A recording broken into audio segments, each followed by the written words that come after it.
Hello everybody, मैं हूं doctor नवीन और आज का जो हमारा टॉपिक है ये है जेनाइटल इन्फेक्शंस। और ये बहुत ही इंपॉर्टेंट टॉपिक है। अगर आप एफएमजी की प्रिपरेशन कर रहे हैं या कोई भी मेडिकल लाइसेंसिंग एग्जाम की प्रिपरेशन कर रहे हैं या तो अगर आप एमबीबीएस अभी पढ़ रहे हैं तो ये टॉपिक आपके लिए बहुत ही इंपॉर्टेंट होने वाला है। तो चलिए हम फर्दर कोई भी टाइम वेस्ट ना करते हुए हम स्टार्ट करते हैं हम अपना टॉपिक जो है जेनाइटल इन्फेक्शंस। ठीक है। सर क्या होता है ये जेनाइटल इन्फेक्शन? सिंपल लैंग्वेज में हम समझने की कोशिश करते हैं। ठीक है, जेनाइटल इन्फेक्शन। देखिए, अगर जेनाइटल ऑर्गन में किसी भी तरीके का इन्फेक्शन है, बट इन्फेक्शन के लिए बहुत सारा पैथोजन है, जैसे बैक्टीरिया है, वायरस है ना, उसके बाद पैरासाइट्स है, फंगाई है, बहुत टाइप का पैथोजन है जिसकी वजह से इन्फेक्शन हो सकता है। तो हमको यहाँ पर पढ़ना है कि कौन कौन सा ऑर्गेनिज्म है जो इन्फेक्शन कॉज कर सकती है जेनेटिलिया में, और हम उसको मैनेज कैसे करेंगे, ट्रीट हम कैसे करेंगे। ठीक है। सो सिंपल लैंग्वेज में हम समझने की कोशिश करते हैं। जेनाइटल इन्फेक्शन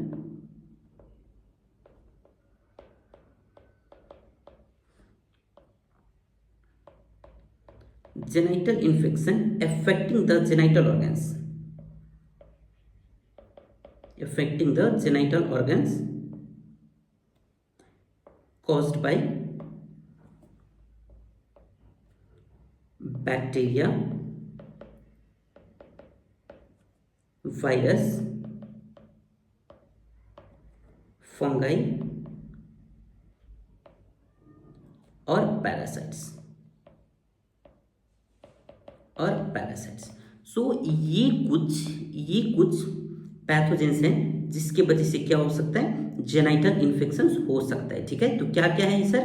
तो बैक्टीरिया है, वायरस है, फंगाई है और पैरासाइट्स हैं। ठीक है। And often spread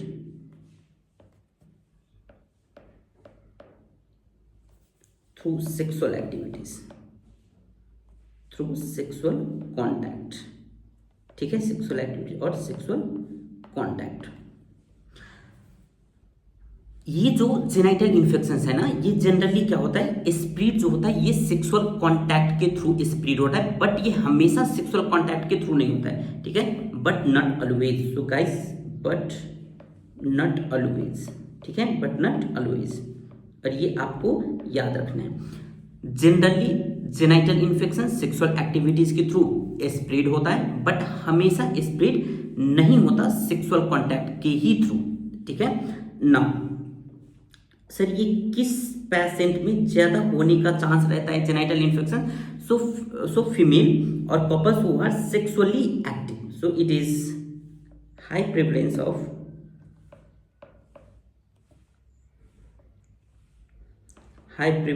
of sexual active people. ठीक है, जो सेक्सुअली एक्टिव रहता है उसमें ये ज्यादा होने का रिस्क रहता है। ठीक है। And even it can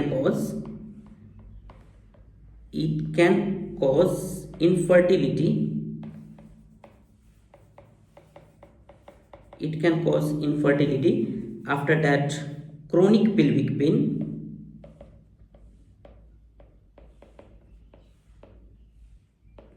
chronic pelvic pain, and increase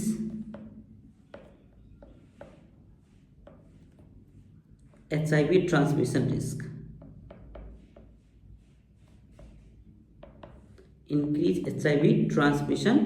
risk, ठीक है।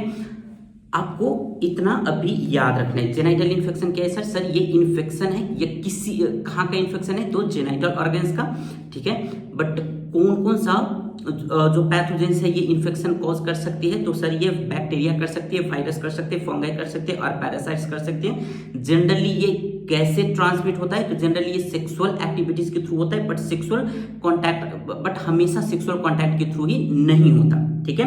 और ये किस पीपल में होने का चांस ज्यादा रहता है? तो जो सेक्सुअली एक्टिव पीपल है उसमें ज्यादा होने का चांस रहता है। और ये क्या क्या कॉज कर सकती है सर? सो जेनाइटल इन्फेक्शन इनफर्टिलिटी कॉज कर सकती है, क्रोनिक पेल्विक पेन कॉज कर सकती है ना। उसके बाद ये HIV ट्रांसमिशन का रिस्क इंक्रीज कर सकती है।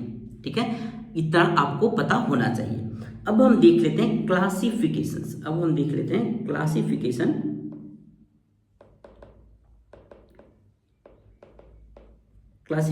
Of genital infection.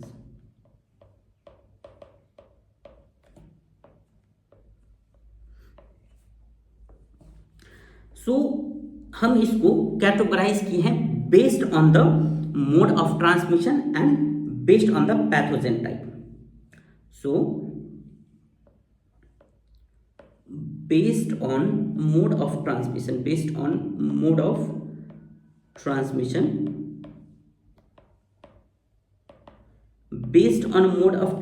में क्या देखना है सर? तो एक तो ये हो सकता है सेक्सुअली ट्रांसमिटेड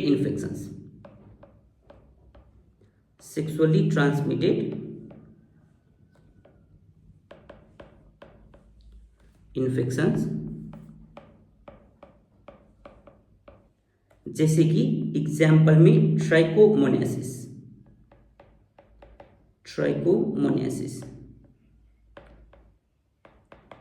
सर ट्राइकोमोनियासिस क्या है सर? ये है सेक्सुअली ट्रांसमिटेड इन्फेक्शन, यानी कि अगर किसी भी फीमेल को ट्राइकोमोनियासिस इन्फेक्शन है और अगर कोई भी मेल सेक्सुअली एक्टिव है उस फीमेल के साथ, तो वहां पर ये इन्फेक्शन स्प्रेड होने का चांस रहेगा मेल में भी। ठीक है। दूसरा, number 2, non sexually transmitted infection.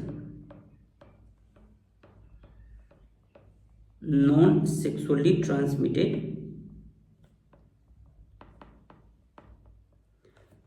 Infections.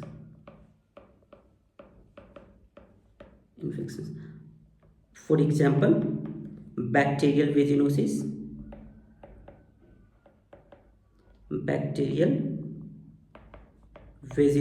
And candidiasis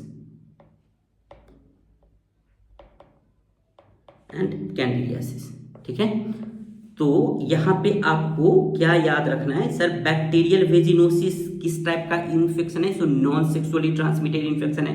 अगर किसी भी फीमेल को बैक्टीरियल वेजिनोसिस है और उसके साथ अगर कोई भी मेल सेक्सुअली एक्टिव है, तो वहां पर टेंशन लेने की बात नहीं है। ठीक है, क्योंकि ये ट्रांसमिट नहीं होगा मेल में। और सेम कैंडिडियासिस भी है, किसी भी फीमेल को कैंडिडियासिस की वजह से इन्फेक्शन है, तो वहां पे भी आपको डरने की जरूरत नहीं है। बट ट्राइकोमोनियासिस इन्फेक्शन है, तो फिर वहां पर हमको क्या करना पड़ेगा? जो सेक्सुअल पार्टनर है उसको भी ट्रीट करना पड़ेगा। वो अभी हम पढ़ेंगे। ठीक है। अब हम देख लेते हैं नंबर 2, बेस्ड ऑन पैथोजन।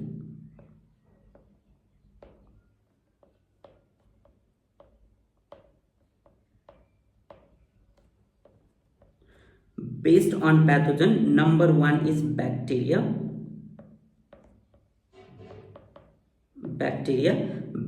में क्या क्या हो जाएगा? जैसे bacterial vaginosis,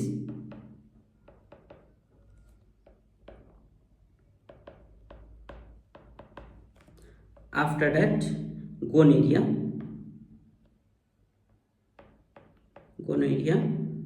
after that क्लाइमाइडिया,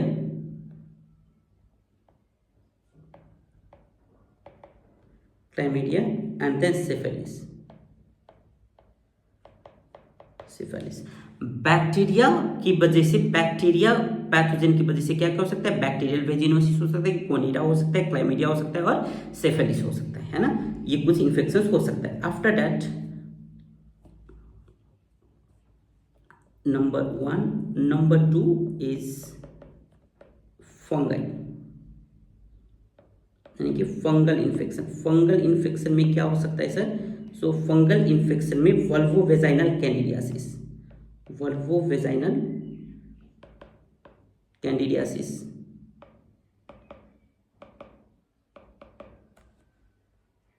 and number 3 is parasitic.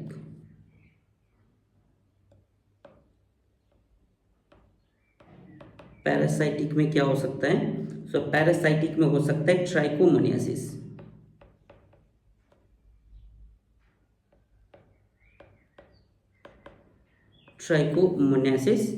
And number 4 में virus.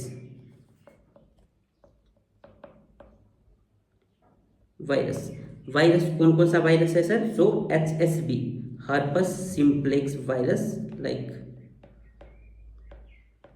herpes simplex virus.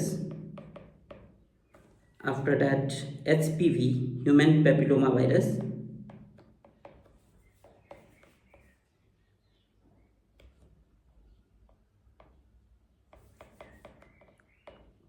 Human papilloma virus and then HIV. ठीक है। सो ये कुछ इन्फेक्शंस और ये कुछ पैरासाइट्स, वायरस एंड फंगस और बैक्टीरियल इन्फेक्शंस आपको याद रखना है। सो अब हम देखते हैं इसमें से कॉमन जेनाइटल इन्फेक्शन जो मोस्ट कॉमनली जो देखने को मिलता है वो कौन कौन सा इन्फेक्शन है और इसके ऑर्गेनिज्म क्या क्या है। ठीक है। सो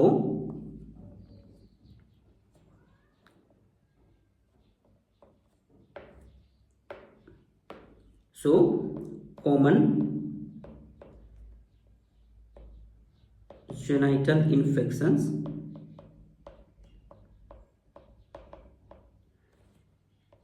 and organisms।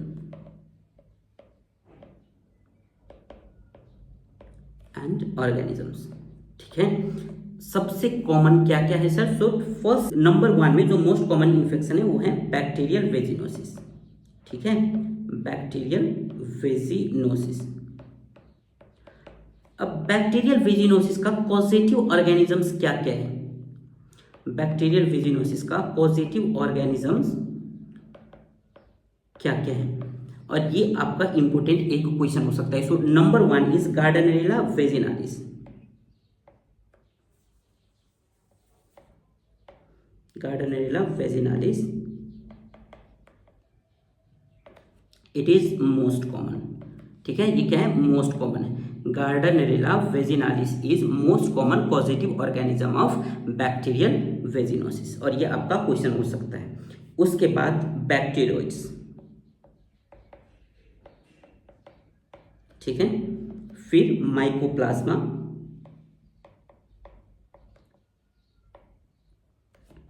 After that urea plasma, after that Movilingus,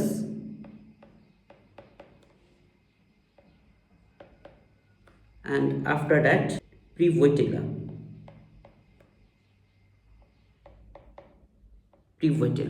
सो ये कुछ पॉजिटिव ऑर्गेनिज्म है जिसके वजह से क्या हो सकता है सर? बैक्टीरियल वेजिनोसिस हो सकता है। ठीक है। नंबर टू में मोस्ट कॉमन क्या है सर? तो नंबर 2 में मोस्ट कॉमन है candidiasis. Candidiasis infection is most common, और इसका पॉजिटिव ऑर्गेनिज्म क्या है? इसका पॉजिटिव ऑर्गेनिजम्स क्या है? सो कैंडिडियासिस के लिए जो रिस्पॉन्सिबल है वो है Candida albicans. Candida albicans, and Candida albicans is most common. ठीक है। अगर आपके क्वेश्चन में अगर आपको पूछते हैं कि कैंडिडियासिस के लिए मोस्ट कॉमन पॉजिटिव ऑर्गेनिज्म कौन सा है, तो आपका आंसर होगा Candida albicans most commonly, and second one is Candida glabrata. Candida glabrata. ठीक है। आफ्टर दैट नंबर 3 में ट्राइकोमोनियासिस।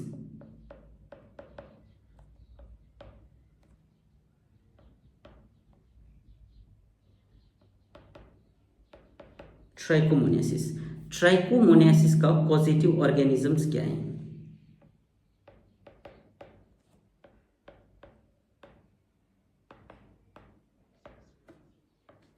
सो ट्राइकोमोनियासिस का पॉजिटिव ऑर्गेनिज्म है ट्राइकोमोनियस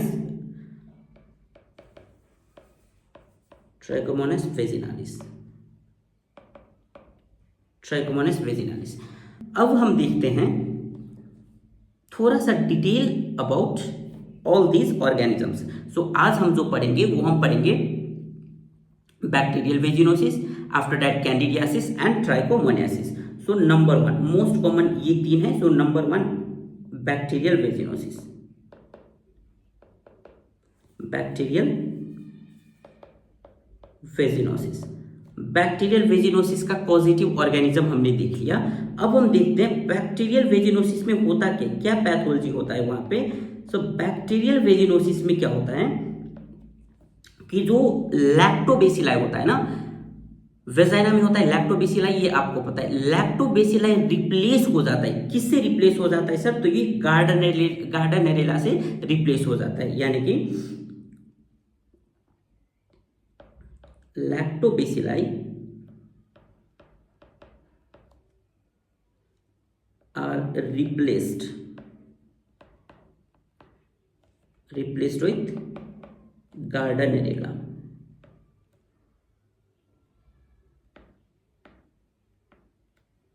गार्डनेरेला, ठीक है। सो पैथोलॉजी आपको क्या याद रखना है सर? क्यों बैक्टीरियल वेजिनोसिस होता है? क्योंकि वेजाइना को प्रोटेक्ट करती है लैक्टोबेसिलाई, और यहां पर क्या हो जाता है, लैक्टोबेसिलाई जो है ना, लैक्टोबेसिलाई को रिप्लेस कर देता है। कौन रिप्लेस कर देता है सर? गार्डनेरेला रिप्लेस कर देता है। हमने यहां पर पढ़ा है ना, Gardnerella vaginalis is one of the most common positive organism of bacterial vaginosis, ठीक है, ठीक है। So Gardnerella vaginalis, Gardnerella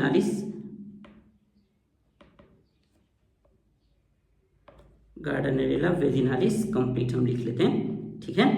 after that sir इसका इन्वेस्टिगेशन ऑफ चॉइस क्या होगा? बैक्टीरियल वेजिनोसिस के लिए आपका क्वेश्चन हो सकता है, what is the investigation of choice for the bacterial vaginosis? And your answer will be saline microscopy. क्या हम करेंगे सर? सलाइन माइक्रोस्कोपी करेंगे। और सलाइन माइक्रोस्कोपी में हम क्या देखेंगे? तो सलाइन माइक्रोस्कोपी में हम देखेंगे clue cells. Clue cells saline microscopy में क्या दिखेगा? क्लू सेल्स दिखेगा, ठीक है। और इन्वेस्टिगेशन ऑफ चॉइस क्या है बैक्टीरियल वेजिनोसिस के लिए? सो सलाइन माइक्रोस्कोपी, ठीक है। After that sir vaginal pH value कितना रहेगा? PH value of vagina, pH value of vagina कितना रहेगा? So it will be more than 4.5, ठीक है, मोर देन 4.5।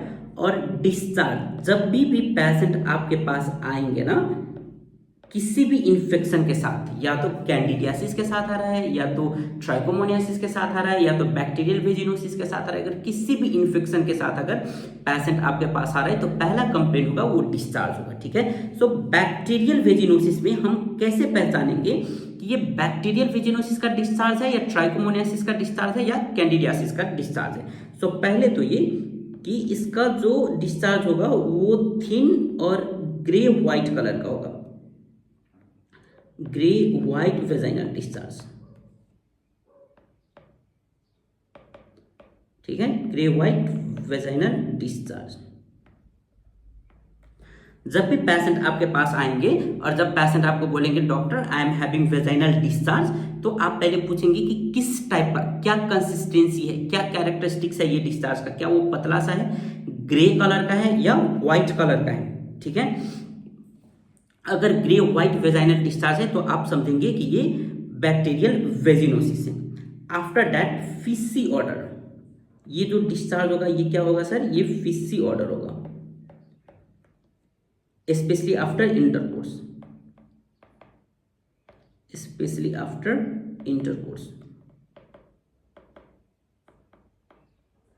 सेक्सुअल इंटरकोर्स के बाद क्या होगा? जो वेजाइनल डिस्चार्ज होगा वो उसका जो स्मेल होगा बहुत गंदा सा होगा, ठीक है। आफ्टर दैट इचिंग एब्सेंट भी हो सकता है या थोड़ा सा इचिंग हो सकता है, यानी कि माइल्ड इचिंग हो सकता है, या एब्सेंट भी हो सकता है, या एब्सेंट इचिंग भी हो सकता है, यानी कि इचिंग नहीं भी होगा वहां पे, ठीक है। अगर पेशेंट हमारे पास आते हैं तो पहले हम क्या पूछेंगे? पहले हम पूछेंगे कि आपका जो डिस्चार्ज है वो थिन है या थिक है।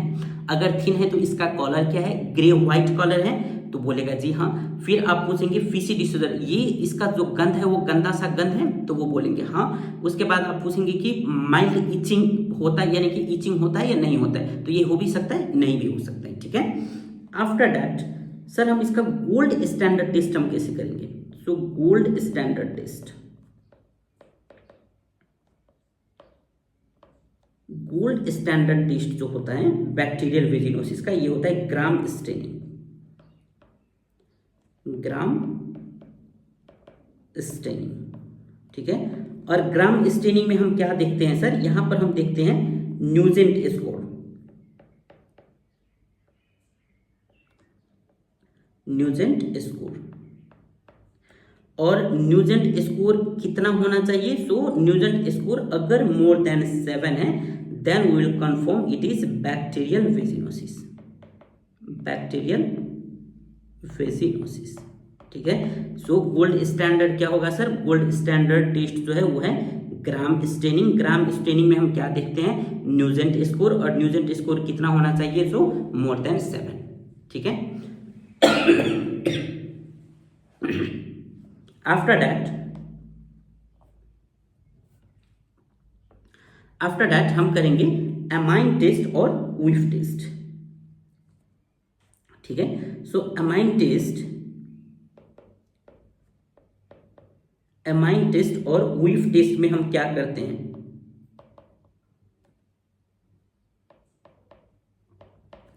सो एमाइन टेस्ट और विफ टेस्ट में हम 10% potassium hydroxide, 10% potassium hydroxide, QOH क्या होता है? Potassium hydroxide.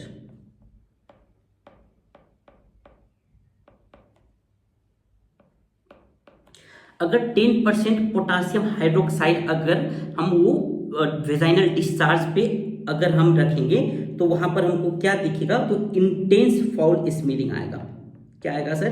इंटेंस, यानी कि बहुत ज्यादा गंदा स्मेल आएगा। Intense foul smelling, intense foul smelling. So यहाँ पर याद रखना है अमाइन टेस्ट और विफ टेस्ट में हम क्या करेंगे सर? सो 10% पोटासियम हाइड्रोक्साइड हम रखेंगे। कहाँ पे रखेंगे? वेजाइनल डिस्चार्ज में, ठीक है। यानी कि वेजाइनल डिस्चार्ज हम लेंगे स्लाइड पे, और वहां पर हम स्लाइड पर क्या रखेंगे? पोटासियम हाइड्रोक्साइड रखेंगे।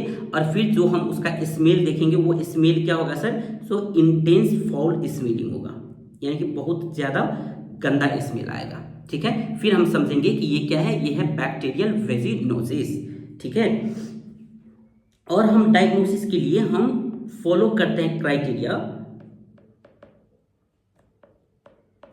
डायग्नोसिस के लिए जो क्राइटेरिया है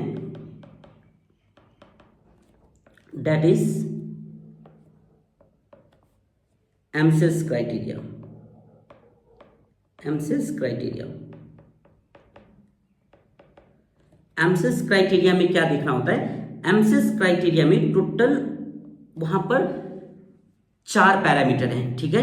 टोटल पैरामीटर्स कितना है? 4 पैरामीटर है, बट 4 पैरामीटर से कितना प्रेजेंट होना चाहिए? 3 प्रेजेंट होना चाहिए। 3 पैरामीटर्स प्रेजेंट होना चाहिए, ठीक है। In Amsel's criteria we have 4 parameters and among that 4 parameters there should be at least 3 parameters. अब क्या क्या है वो पैरामीटर्स? तो पहले तो वेजाइनल पीएच हम चेक करेंगे, और वेजाइनल पीएच कितना होना चाहिए sir? So it should be more than 4.5। Vaginal pH कितना होना चाहिए? More than 4.5। After that more than 20% clue cells present होना चाहिए। More than 20% clue cells present होना चाहिए वेजाइनल डिस्चार्ज में, ठीक है। आफ्टर दैट पॉजिटिव एमाइन और विफ टेस्ट, पॉजिटिव एमाइन और whiff test, and number 4 homogeneous non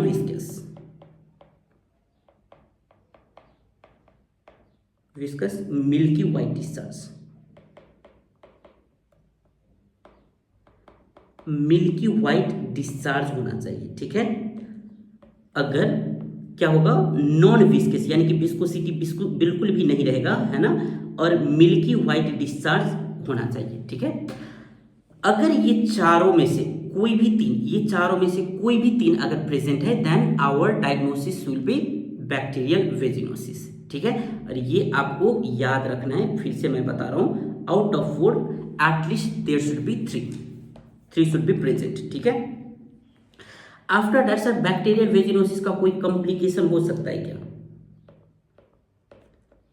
long term में जाकर कोई कॉम्प्लिकेशन हो सकता है बैक्टीरियल वेजिनोसिस का? तो जी बिल्कुल, वहां पर क्या हो सकता है, इंक्रीज्ड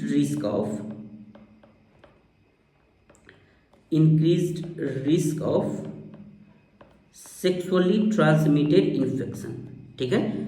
सेक्सुअली ट्रांसमिटेड इन्फेक्शन का रिस्क वहां पर बढ़ जाएगा। उसके बाद पेल्विक इन्फ्लामेटरी डिजीज का रिस्क बढ़ जाएगा।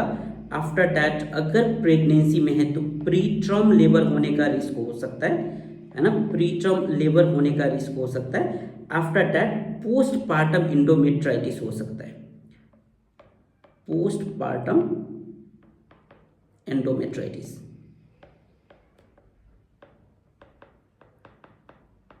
ठीक है, पोस्टपार्टम एंडोमेट्राइटिस हो सकता है। Sir how we are going to treat this bacterial vaginosis? So treatment,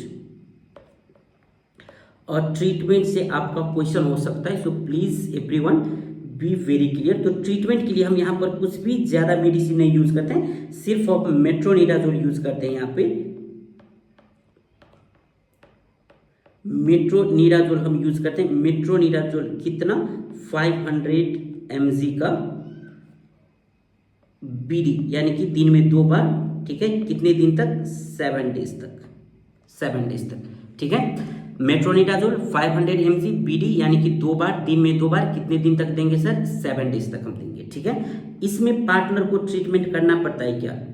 इसमें जो सेक्सुअल पार्टनर होता है उसको ट्रीट करना पड़ता है क्या? So no need to treat partner, everyone be very clear, no need to treat partner, ठीक है। बैक्टीरियल वेजिनोसिस में पार्टनर को ट्रीट करने की जरूरत नहीं है, ठीक है। Everyone clear? बैक्टीरियल वेजिनोसिस का हमने कंप्लीट कर लिया। अगर हम आप इतना जान लेंगे तो ऑलमोस्ट आप क्वेश्चन सोल्व कर सकते हैं बैक्टीरियल वेजिनोसिस के regarding. Next number 2 is candidiasis. Number 2 is candidiasis.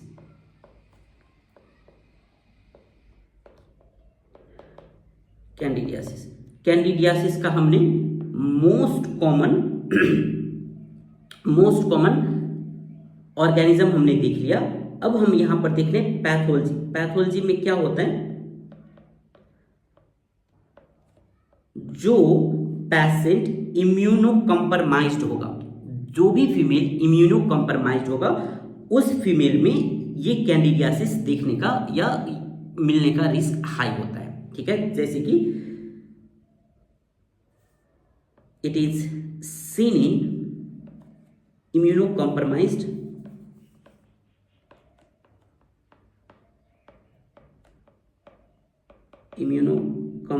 individuals। अगर इम्यूनोकॉम्प्रोमाइज्ड है, यानी कि अगर इम्यून सिस्टम वीक है, तो वहां पर क्या होगा, कैंडिडियासिस होने का रिस्क रहेगा। जैसे कि स्टेरॉइड यूजर्स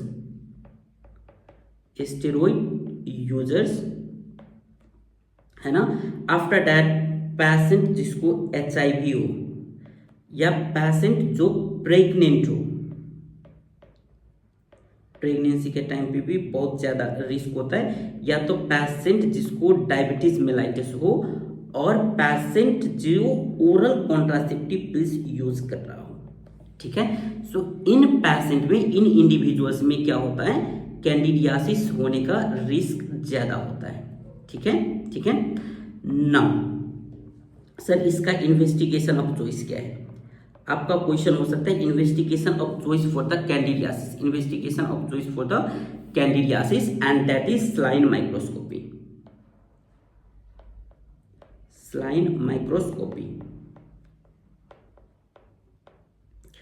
और स्लाइन माइक्रोस्कोपी में हम क्या देखेंगे? सो स्लाइन माइक्रोस्कोपी में हम देखेंगे फंगल कैरेक्टरिस्टिक्स। फंगल कैरेक्टरिस्टिक्स में हम क्या क्या देखेंगे सर? सो फंगल कैरेक्टरिस्टिक्स में हम देख सकते हैं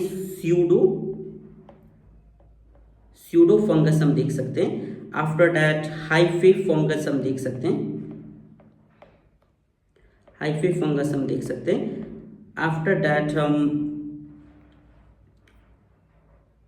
बॉडिंग फंगस देख सकते हैं, फंगस का बॉडिंग हम देख सकते हैं, या फंगस का स्पोर भी हम देख सकते हैं। ठीक है, स्पोर भी हम देख सकते हैं। तो सलाइन माइक्रोस्कोपी में हम क्या देखेंगे सर? सलाइन माइक्रोस्कोपी में हम फंगस देखेंगे और फंगस का कैरेक्टरिस्टिक्स देखेंगे। ठीक है, हम क्या देखेंगे सर यहाँ पर? फंगस। सलाइन माइक्रोस्कोपी में हम देखेंगे फंगस और फंगस का कैरेक्टरिस्टिक्स। फंगस का कैरेक्टरिस्टिक्स क्या क्या होगा? सो फंगस का कैरेक्टरिस्टिक्स होगा pseudo hyphae fungus, bonding fungus और स्पोर ऑफ फंगस। ठीक है, after that discharge.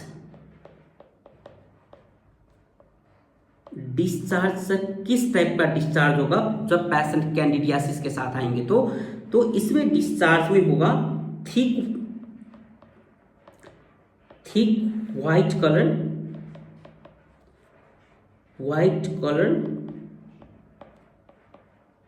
Cord like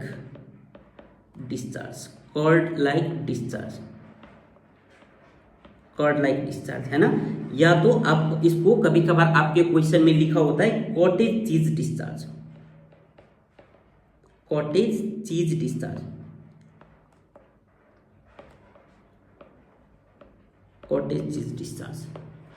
यानी कि जब भी आप टर्म देखेंगे कॉटेज चीज डिस्चार्ज, या तो आप देखेंगे थिन होता है किसका? बैक्टीरियल वेजिनोसिस का। थिक होता है किसका? कैंडिडियासिस का। ठीक है, और कॉर्ड लाइक यानी थिक होगा, और कॉर्ड लाइक जैसे दही होता है ना, उस तरीके का डिस्चार्ज का कंप्लेन करेंगे पेशेंट आप लोग। ठीक है, और इसमें कुछ सिम्टम्स भी देखने को मिलेगा। सो क्या क्या सिम्टम्स देखने को मिलेगा सर? सो सिम्टम्स होगा इंटेंस वल्वर इचिंग, यानी कि बहुत ज्यादा इचिंग होगा। इंटेंस वल्वर इचिंग यानी कि खुजली बहुत ज्यादा होगा, इचिंग बहुत ज्यादा होगा वहां पे। आफ्टर इचिंग होगा और बर्निंग सेंसेशन भी महसूस हो सकता है।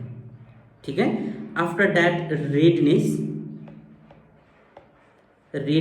और स्वेलिंग ऑफ द वल्वा में क्या हो सकता है? रेडनेस हो सकता है या स्वेलिंग हो सकता है। After that painful urination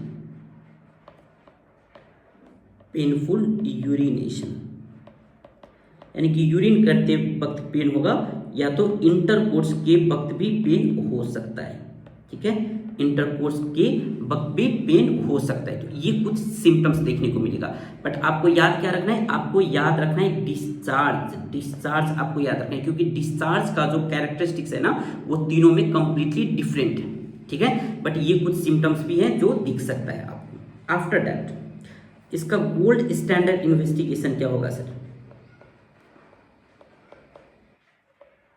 gold standard investigation,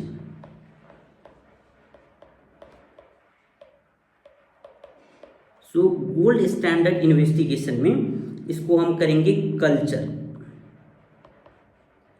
और कहां पर करेंगे sir culture? On Sabouraud's and Nickerson medium.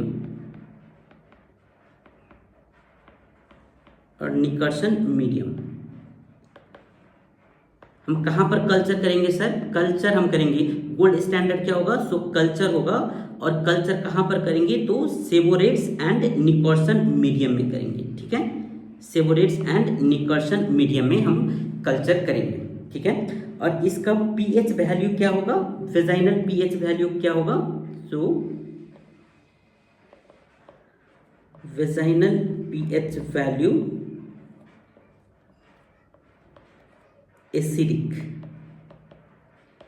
Acidic that is less than 4.5। Vaginal acidic value क्या होगा? एसिडिक होगा और लेस देन 4.5 होगा। किसका? कैंडिडियासिस का। ठीक है, इसमें भी कुछ कॉम्प्लिकेशंस हो सकता है सर? जी बिल्कुल, कॉम्प्लिकेशंस कैंडिडियासिस का कॉम्प्लिकेशंस हम देखते हैं। So first is recurrent वल्वोवेजिनाइटिस।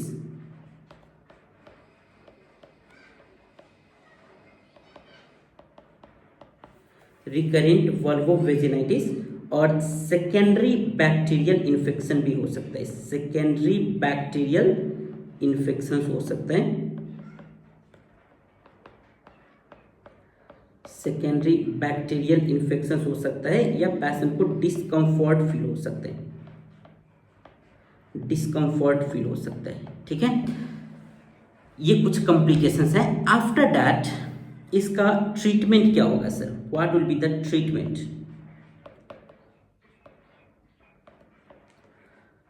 So treatment के लिए हम इसमें कुछ नहीं करते, बस इसमें फुल्कोनाजोल हम देते हैं। और फुल्कोनाजोल कितना हम देते हैं सर? फुल्कोनाजोल हम कितना देते हैं? सो 150 mg फुल्कोनाजोल 150 mg सिंगल डोज, यानी कि एक बार ही हम देते हैं ओरली। ठीक है, ठीक है। और इसमें क्या हमको पार्टनर को ट्रीट करने की जरूरत पड़ती है? अगर पेशेंट को कैंडिडियासिस है तो इसको क्या होता है, इसको इसकी जो पार्टनर है, सेक्सुअल पार्टनर है, उसको ट्रीट करने की जरूरत है। जी बिल्कुल, बेटर है नहीं करेंगे तो भी ठीक है, बट बेटर है कि हम ट्रीट करें क्योंकि ये सेक्सुअली ट्रांसमिटेड है ना। So better to treat, better to treat both partner, यानी कि मेल फीमेल दोनों को हम ट्रीट करेंगे। Because why it is important? Because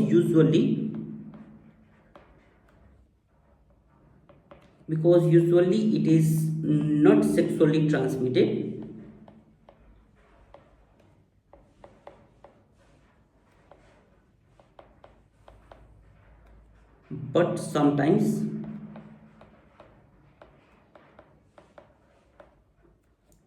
but sometimes it can be transmitted sexually। ठीक है, it can be transmitted sexually।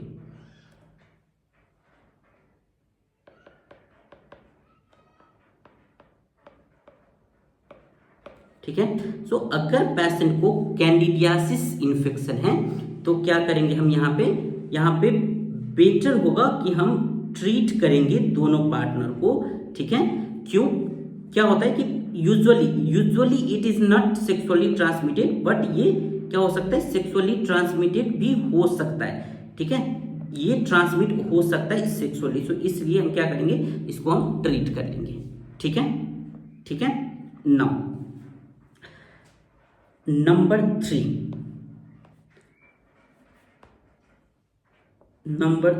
जो इन्फेक्शन है वो है ट्राइकोमोनियासिस।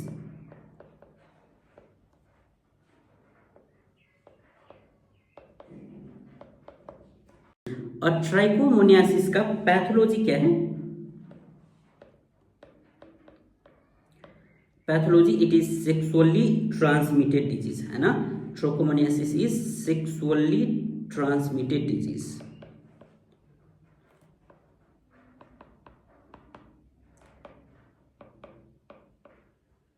ठीक है, और इसका डिस्चार्ज कैसा होगा सर? डिस्चार्ज का कैरेक्टरिस्टिक्स कैसा होगा? सो डिस्चार्ज का कैरेक्टरिस्टिक्स जो है वो होगा फ्रोथी और ग्रीनिश और थोड़ा सा येलो, है ना, ग्रीनिश येलो वेजाइनल डिस्चार्ज। जब भी फ्रोथी आए, फ्रोथी ग्रीनिश येलो डिस्चार्ज, और आफ्टर दैट वेजाइनल इचिंग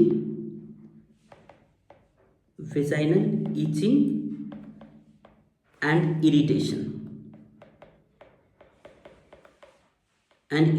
होगा। जब भी पेशेंट आपके पास आएंगे, पेशेंट आपको बोलेंगे ग्रीनिश येलो डिस्चार्ज है और फ्रोथी ग्रीनिश येलो डिस्चार्ज है एंड वेजाइनल इचिंग भी हो रही है। ठीक है, और जब आप वेजाइना का एग्जामिनेशन करेंगे, वेजाइनल एग्जामिनेशन जब आप करेंगे, जब आप वेजाइना को चेक करेंगे ना, जब आप वेजाइनल एग्जामिनेशन करेंगे तो आपको कैसे दिखेगा? So angry looking vagina,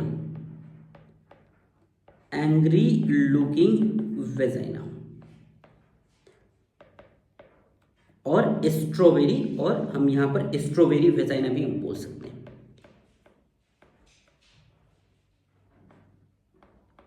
strawberry vagina, और ये आपका क्वेश्चन है, ठीक है, ये आपका क्वेश्चन हो सकता है। Strawberry vagina and angry looking vagina can be seen in which type of infection, and that is trichomoniasis, ठीक है। After that sir investigation of choice क्या होगा इसका? सो इसका इन्वेस्टिगेशन ऑफ चॉइस है same saline microscopy, saline microscopy, saline microscopy. और saline microscopy में हमको क्या देखने को मिलेगा सर? सो इसमें देखने को मिलेगा motile flagellated organism, motile flagellated organism, ठीक है। क्या देखने को मिलेगा सलाइन माइक्रोस्कोपी में? So motile flagellated organism. और गोल्ड स्टैंडर्ड क्या है सर इसका? Gold standard, gold standard investigation, gold standard investigation. So इसका जो गोल्ड स्टैंडर्ड इन्वेस्टिगेशन है वो है कल्चर। इसमें भी हम क्या करेंगे सर? कल्चर करेंगे। कल्चर कहां पर करेंगे? यहां पे कल्चर सो फेनबर्ग व्हिटिंगटन मीडिया में, Feinberg Whittington, Feinberg Whittington media and Diamond media, and Diamond media, ठीक है। सो ये आपको याद रखना है। कल्चर किस मीडिया में कल्चर करेंगे सर? सो फेनबर्ग व्हिटिंगटन मीडिया में करेंगे, एंड डायमंड मीडिया में हम करेंगे कल्चर किसका? ट्राइकोमोनियासिस का, ठीक है। आफ्टर दैट इसका वेजाइनल पीएच क्या होगा sir? Vaginal pH, vaginal pH इसका 5 to 6 होगा, ठीक है। इसमें भी कोई कॉम्प्लिकेशन होता है क्या? बिल्कुल कॉम्प्लिकेशन होता है इसमें भी। सो क्या क्या कॉम्प्लिकेशन हो सकता है? सो इसका जो मेन कॉम्प्लिकेशन है वो है PID, PID pelvic inflammatory disease है ना, और इंक्रीज्ड रिस्क ऑफ, और increased risk of HIV transmission, HIV transmission, HIV transmission का रिस्क बढ़ जाएगा और पेल्विक इन्फ्लेमेटरी डिजीज का रिस्क बढ़ जाएगा, ठीक है। और इसका ट्रीटमेंट हम कैसे करते हैं सर? क्या ट्रीटमेंट है इसका? सो इसका जो ट्रीटमेंट है ये है मेट्रोनिडाजोल,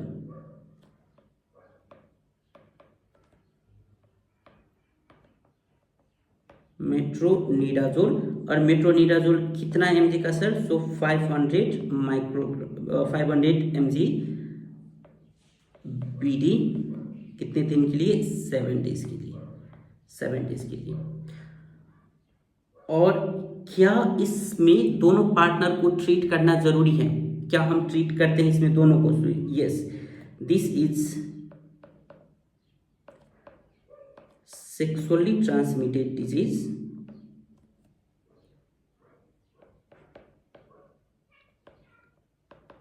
ट्रांसमिटेड इन्फेक्शन।